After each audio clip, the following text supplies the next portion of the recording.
জাতীয় নির্বাচনে প্রবাসীদের ভোটদান পদ্ধতি প্রযুক্তিবিদদের পরামর্শ নিয়ে চূড়ান্ত করা হবে। এ লক্ষ্যে উপদেষ্টা মণ্ডলী গঠন করা হচ্ছে জানিয়েছে ইসি। বুধবার নির্বাচন ভবনের মিডিয়া সেন্টারে আয়োজিত এক সংবাদ সম্মেলনে নির্বাচন কমিশনার আবুল ফজল মোহাম্মদ সানাউল্লাহ এ কথা বলেন।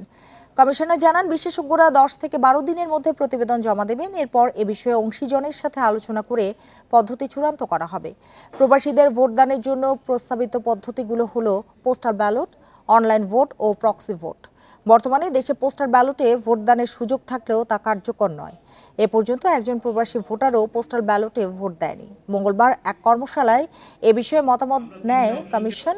এতে প্রক্সি ভোটিং পদ্ধতিকে গুরুত্ব দিয়ে ঢাকা বিশ্ববিদ্যালয় বুয়েট, MIST এবং সরকারি বেসরকারি উন্নয়ন সহযোগীরা তাদের মতামত দেয়।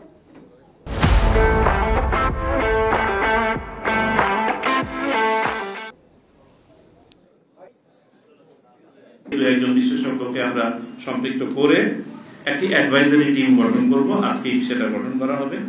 এই অ্যাডভাইজারি টিমের সমন্বয়ে আমরা এই যে 3টি পদ্ধতি কালকে পেলাম এবং 3টা পদ্ধতির যে সবলতা দুর্বলতাগুলো বিশদভাবে উঠে এসেছে, এইগুলো নিয়ে কিভাবে দুর্বলতা কাটিয়ে 3টি পদ্ধতিকেই বাস্তবসম্মতভাবে কম আপনার দুর্বল করে অধিকতর সবল করে গড়ে তোলা যায়, সেই কাজটি ওনারা করবেন আগামী 10 থেকে 12 দিনে।